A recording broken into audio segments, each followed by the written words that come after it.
Subscribe करें हमारे channel Kushmanda IAS HCS academy को और दबाएं नोटिफिकेशन बेल को ताकि आपको हमारी सभी अपडेट मिलती रहे। Hello students, welcome to Kushmanda academy. और आज मैं आपसे बात करूंगा एचसीएस प्रीलिम एग्जाम के लिए कुछ इंपॉर्टेंट क्वेश्चंस की। तो ये आप इसको एज ए प्रैक्टिस सेट कर सकते हो और मेरे साथ साथ आप खुद भी करने की कोशिश कीजिएगा और डिस्कस भी करेंगे उन सवालों पर। तो पहला क्वेश्चन है आपका set method and ratooning method are the methods of propagation of which of the following crops. तो सेट विधि और रीटूनिंग निम्नलिखित में से किस फसल के प्रसार की विधियां हैं। तो चार ऑप्शन आपके सामने हैं और आप एक बार कोशिश कीजिए, फिर मैं इसका जवाब बताता हूं और हम बात करेंगे कि जो है कि क्या होता है सेट मेथड और रीटूनिंग क्या होता है। ठीक है, तो इसमें जो ऑप्शन है आपके सामने, तो अगर हम ऑप्शंस का जवाब देखें तो इसका जवाब गन्ना है। ये गन्ना है। तो अब बात कर लेते हैं सेट मेथड होता क्या है। तो सेट मेथड जो होता है आपका कि पुराने पौधों से कलमे लेकर सामान्य नए गन्ने की रोपाई की जाती है और सेट के रूप में ज्ञात ये कलमे शीघ्रता पूर्वक स्थापित हो जाती हैं और कुछ दिनों के बाद कलियां अंकुरित होती हैं जिनसे नए व्रंत बनते हैं और कलम से 4 से 5 व्रंत उगते हैं। गन्ना परिपक्व होने में 8 महीने से लेकर 1 साल लग जाता है। ठीक है, तो 8 से लेकर 12 महीने का वक्त लगता है। तो सेट मेथड आपका जो है गन्ने में यूज होता है, जो कलम बनाई जाती है। और रेटूनिंग जो है आपका, जो आपकी ये रेटूनिंग है, इसको पेड़ी बोलते हैं। इस विधि में पहली फसल के दौरान जड़ों सहित मिट्टी में व्रंत का छोटा सा टुकड़ा छोड़ते हुए गन्ने की कटाई की जाती है और व्रंत से शीघ्र ही नया पौधा या पेड़ी निकल जाती है और शेष बची फसल की जड़ों से प्राप्त दूसरी या कोई अन्य अनुक्रमिक फसल पेड़ी कहलाती है। तो जो ये आपकी ये विधि है, ये गन्ने में यूज होती है, बहुत इंपॉर्टेंट है, एक्सपेक्टेड है। शुगर केन आप कर लीजिए। आगे बढ़ते हैं। Inland ports are located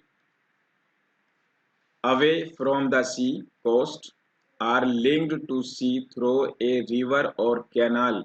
Which of the following port is an example of inland port? तो जो अंतर्देशीय पत्तन है उसका एग्जाम्पल इनमें से कौन सा है। पहला है आपका Abadan port, Singapore port, Kolkata port और रोटरडम पोर्ट।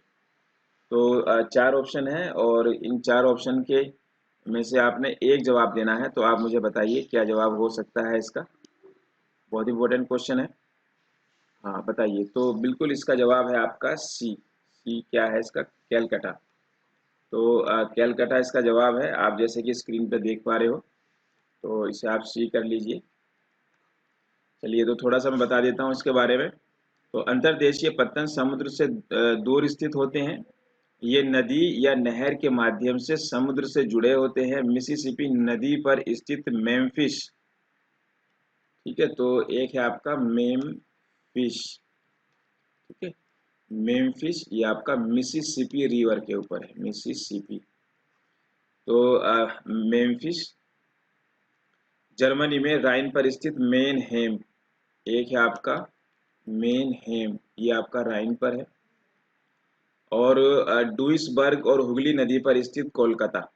तो जो आपका कोलकाता पत्तन है ये आपका हुगली पर है। ठीक है, तो ये सब जो है आपके इनलैंड पोर्ट के एग्जाम्पल हैं। तो मैंने आपको एक तो बताया जवाब कोलकाता, अगर इसके अलावा मेम्फिस आ जाए, ठीक है, या मेनहेम पोर्ट आपका आ जाए जो कि जर्मनी में है, राइन के ऊपर है, ठीक है, जर्मनी में है, राइन रिवर पर है, आ जाए तो आपने ये भी आपके इंग्लैंड पोर्ट के एग्जाम्पल है, बहुत इंपॉर्टेंट है, एक्सपेक्टेड है। चलिए आगे बढ़ते हैं। और which of the following port is popularly known as queen of Arabian Sea, अरब सागर की रानी, and has an advantageous location being close to Suez Colombo route. जो आपका सुएज कोलंबो मार्ग है उसके निकट होने के कारण जो है लाभ की स्थिति में है आपका ये। तो इसमें आप ऑप्शंस देखकर मुझे बता सकते हो क्या जवाब हो सकता है इसमें। तो कौन सा है? Mumbai port, Marmagao port, Tuticorin port और कोचीन पोर्ट। ठीक है, तो उस पोर्ट को जो है आपका क्वीन ऑफ अरेबियन सी भी कहा जाता है। तो इसमें जो ऑप्शंस हैं, ऑप्शंस आप देखो एक बार क्या जवाब हो सकता है। हाँ बिल्कुल, जो इसका जवाब है आपका डी जवाब है, कोचीन पोर्ट। ये डी जवाब है, कोचीन पोर्ट। तो जो कोचीन पोर्ट है इसको कहा जाता है, तो वेम्बनाड कैनाल के शीर्ष पर स्थित कोचीन पोर्ट एक प्राकृतिक बंदरगाह है। ठीक है, नेचुरल पोर्ट है आपका। दूसरी बात, ठीक है, केरल में है।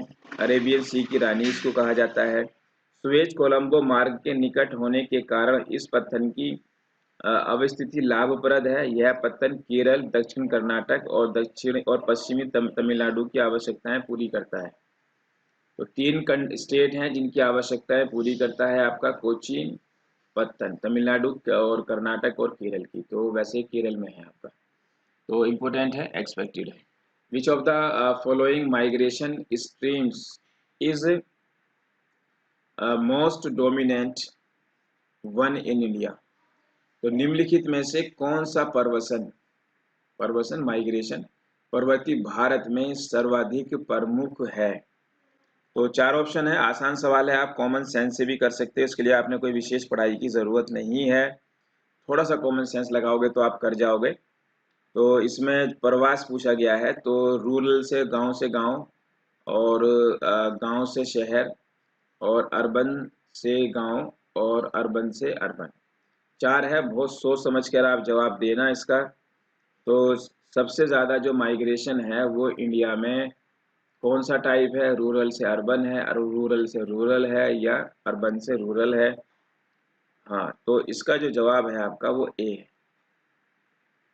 ठीक है, थोड़ा सा आपको हैरत लगी होगी सुनकर जवाब। तो रूरल से रूरल जो है सबसे ज़्यादा माइग्रेशन पाया जाता है। ठीक है, नहीं, इसमें सबसे ज़्यादा महिला प्रवासी सम्मिलित होती हैं जो विवाह के बाद प्रवसित होती हैं।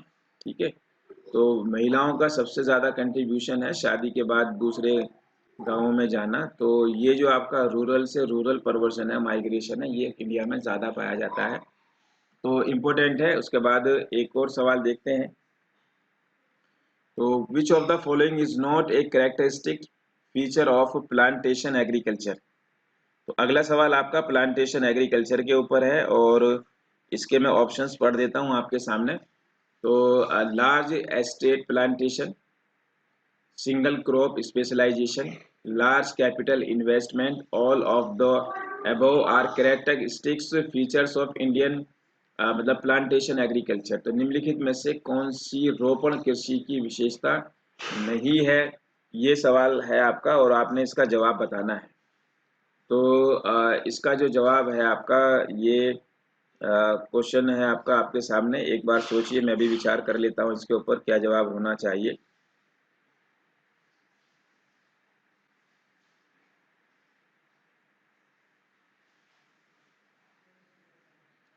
तो इसमें जो है ये डी जवाब है आपका, all of the above are characteristics features of plantation agriculture. तो हमने नहीं बताना है।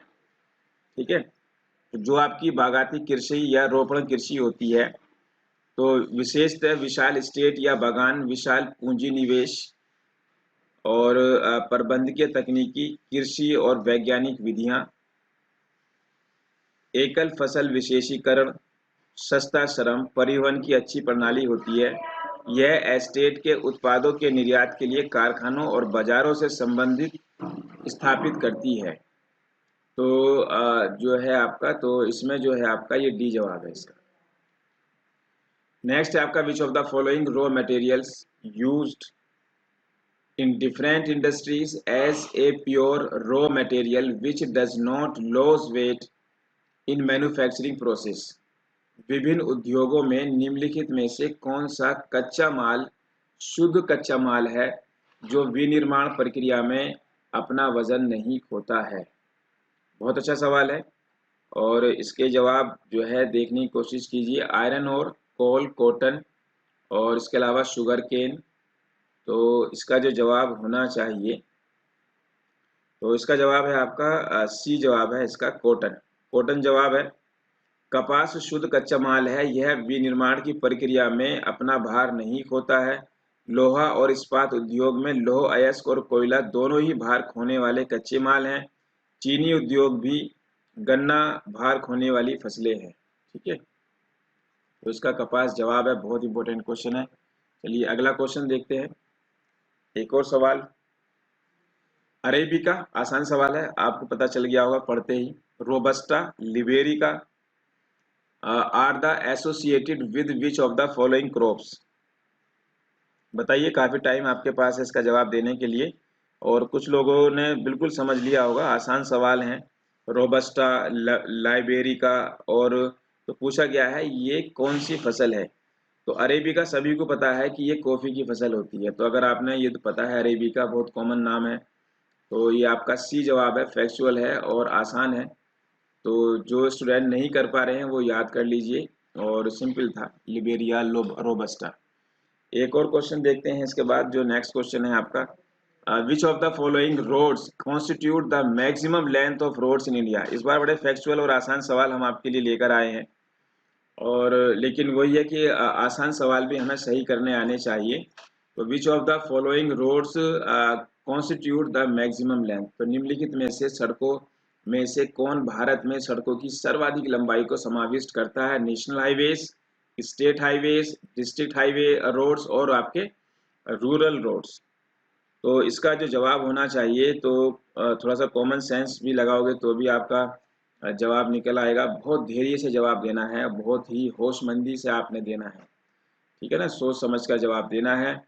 तो सर्वाधिक लंबाई जो है वो गांव की सड़कों की होती है, कॉमन सेंस की बात है, ठीक है ना। रूरल रोड्स करीब 58% जो सड़कें हैं वो गाँवों की सड़कें हैं। बाकी जो नेशनल हाईवेज हैं ये आपके 2% हैं, नेशनल हाईवेज 2% हैं। और अगर हम राष्ट्रीय उसकी स्टेट हाईवेज की बात करें तो वो 3.5% हैं आपके पास। तो ग्रामीण सड़कें इसका जवाब है। और एक और क्वेश्चन देखते हैं इसके बाद अब। तो which of the following is primarily crop of temperate zone. बहुत अच्छा सवाल है। टेम्परेट जोन की जो है फसल है आपकी, तो इसमें जो है निम्नलिखित कौन है, कौन सी है, ये पूछा गया है। तो इसका जो जवाब है आपका टेम्परेट जोन में, आपको इसका है आपका ए जवाब है, ठीक है, ए जवाब है। गेहूं के अलावा अन्य सभी यानी कपास, गन्ना, कॉफी, ये आपकी सब ट्रॉपिकल जो है फसल मानी जाती है, उष्ण कटिबंधीय। तो इसका जो जवाब आपका आएगा गेहूं, ठीक है, गेहूं आएगा। ठीक है, आपको याद होगा कि ये गेहूं जो है ना नवंबर में बोया जाता है, टेम्परेट जो है थोड़ा सा ठंडे टाइम में बोया जाता है, कटाई इसकी अप्रैल मई जून में होती है। तो जवाब है इसका ए। आगे बढ़ते हैं और कंसीडर द फॉलोइंग पेयर्स, और इसमें दिया है टाइप्स ऑफ रूरल सेटलमेंट और सामने एसोसिएटेड रीजन दिया हुआ है। तो मेज द फॉलोइंग क्वेश्चंस भी पूछे जाते हैं, हमेशा सवाल आते हैं इसके ऊपर। तो देख लेते हैं इसका क्या जवाब होना चाहिए। चलिए, तो इसे करने की कोशिश करते हैं, आप भी कोशिश करो एक बार मैच करने की, आप कोशिश कीजिए। तो ग्रामीण बस्तियों के प्रसार, प्रकार और उसके संबंधित क्षेत्र। तो पहला है गुच्छित यानी कि क्लस्टर्ड, और हेमलेटेड और डिस्पियर्ड। तो 3 तरीके के सेटलमेंट्स इन्होंने बता रखे हैं, गुच्छित, टोला पल्ली और परीक्षित बस्ती। और सामने इलाका दे रखा है कि ये कौन सा इलाका है, मेघालय में मिलते हैं, लोअर गंगा में है या बुंदेलखंड में है। तो इसमें से सही पूछा गया है कि कौन कौन से सही हैं। तो अगर हम इसमें देखें तो हमें जो सही मिलता हुआ नजर आ रहा है वो दूसरा है, हेमलेटेड या टोलापल्ली जिसको बोलते हैं, ये गंगा का निचला मैदान है।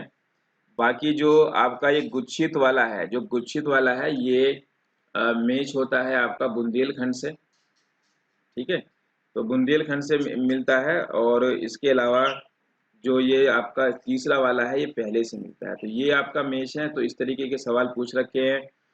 तो जो क्लस्टर्ड है यानी कि काफ़ी बसावट, मुख्यतः मकानों को घना या आसपास बना वाला क्षेत्र होता है, उसको क्लस्टर्ड बोला जाता है, तो वो बुंदेलखंड का है। हालांकि इस सवाल का जवाब आपका सी है, ओनली 2। लेकिन अगर मैच द फॉलोइंग दूसरे तरीके से आ जाए तो आप इसको जो है एग्जाम्पल में आप लिख लेना, बुंदेलखंड में गुच्छित है, बड़ा घना घना सा नज़दीक घर होते हैं, ठीक है। और जो आपका ये टोलापल्ली है, हेमलेटेड है, तो इसमें बसावट इकाइयों में खंडित होती है और आमतौर पर भौतिक रूप से एक दूसरे से अलग अलग होते हैं। ठीक है, तो इसे टोलापल्ली बोला जाता है। और एक आपका है परिक्षिप्त डिसपियर्ड, तो बस्ती या अलग अलग बस्ती वाला ढांचा, अलग अलग झोपड़ियों या दूर दराज के जंगलों में या ढलान पर खेत या चारागाह वाली पहाड़ियों पर कुछ झोपड़ियों के झुरमुट मिलते हैं। तो वो जो झुरमुट मिलते हैं आपके पहाड़ियों पर, ढलानों पर, वो आपके मेघालय के हैं। तो इसका ये जवाब है, इससे पहले से मिल जाएगा। लेकिन हमने इस सवाल को देखना है इस क्वेश्चन के हिसाब से ओनली टू, यानी कि सी ऑप्शन है इसका। चलिए आगे बढ़ते हैं और ये अगला क्वेश्चन देखते हैं। नागपुर प्लान, नागपुर प्लान के ऊपर है। Nagpur plan 1943 and 20 year plan 1961 are associated with the development which of the following. तो चार ऑप्शन है आपके पास में, और इसका जो जवाब होना चाहिए वो हम देख लेते हैं। चार ऑप्शन है, आप भी मेरे सामने जो है साथ साथ प्रैक्टिस करके इसका जवाब देने की कोशिश कीजिए। तो इसका जो जवाब होना चाहिए ये है आपका ए जवाब। ठीक है, तो ए जवाब है आपका। तो वो है आपका सड़क परिवहन 1943 की नागपुर योजना और 1961 की 20 वर्षीय योजना। ठीक है, तो इसका संबंध है आपका सड़क परिवहन से। तो दूसरे विश्व युद्ध के पहले भारत में आधुनिक दृष्टि से सड़क परिवहन बहुत सीमित था। इस दिशा में सबसे पहला गंभीर प्रयास 1943 में नागपुर योजना के द्वारा किया गया। हालांकि भारतीय रियासतों और ब्रिटिश इंडिया के बीच तालमेल की कमी के कारण इस योजना को लागू नहीं किया जा सका। स्वतंत्रता के बाद सड़कों की हालत सुधारने के लिए 20 वर्षीय सड़क योजना 1961 में आई थी। बहुत इंपॉर्टेंट है और एक्सपेक्टेड है। चलिए इसके बाद अगला क्वेश्चन देख लेते हैं। नेक्स्ट जो है कि रेशम की निम्नलिखित में से कौन भारत में उत्पादित किए जाने वाले अधिकांश प्राकृतिक रेशम के लिए जिम्मेदार है। तो which of the following varieties of silk accounts for majority of total natural silk produced in India. तो चार ऑप्शन है आपके सामने, मलबरी, इरी, टसर और मुगा। ये चारों की चारों जो हैं रेशम की जो है ये किस्म है। तो इसमें आपका जवाब है शहतूत वाली मलबरी। ठीक है, यानी कि ए जवाब है आपका मलबरी शहतूत वाला। तो ए जवाब है। उसके बाद एक और सवाल देख लेते हैं इसके बाद कि आम मतलब आस, अमन और बोरो क्या है। चार ऑप्शन है, paddy growing seasons in year in eastern India, names of local winds in Himalayan region, particularly vulnerable tribes groups found in central India, hybrid high yielding variety of wheat crops। तो ओस, अमन और बोरो। तो क्या जवाब हो सकता है। फैक्चुअल क्वेश्चन है, और अगर आपने पहले कभी सुना है कभी इनका नाम अमन और बोरो का, तो आपको ज़रूर याद आएगा। बिल्कुल ये धान की फसलें हैं। तो इसका जवाब हो सकता है ए। ये जवाब है paddy growing seasons year in eastern India. Eastern India मतलब आपका बंगाल, आसाम, आसाम में और आपका बंगाल में, ठीक है, और उड़ीसा में। तो वहाँ पर इन्हें जो है इन नामों से जाना जाता है, ओस, अमन और बोरो। तो ये कुछ इम्पोर्टेंट क्वेश्चंस थे आपके एग्ज़ाम के लिए। बाकी जो है हमारी एचसीएस के लिए ऑनलाइन क्लासेस शुरू हो चुकी हैं। अर्ली मॉर्निंग बैचेज़ हैं, इवनिंग में भी बैचेज़ हैं, दिन में भी आप कोई भी आप टाइम चाहते हो। तो अभी घर पर आप हो तो घर पर रहकर आपको एक मौका मिला है, आप लाइव क्लासेस कर सकते हो और अपना सिलेबस पूरा कंप्लीट तैयार करो। एचसीएस बनने की आप कोशिश करो, फॉर्म भी आने वाला है। तो बाकी डिटेल आप हमारी हेल्पलाइन नंबर्स पर कॉल करके हमसे पूछ सकते हो, नहीं तो हमारी वेबसाइट पर भी आप डिटेल चेक कर सकते हो। चलिए फिर मिलते हैं आपसे एक नए टॉपिक के साथ। Thank you very much. हमारी टेस्ट सीरीज़, स्टडी मटेरियल या स्पेशल क्लासरूम कोर्स के लिए विज़िट करें हमारी वेबसाइट kushmanda.com पर, या हमारे हेल्पलाइन नंबरों पर भी कॉल करके आप सारी डिटेल पता कर सकते हैं। So wait for our next video.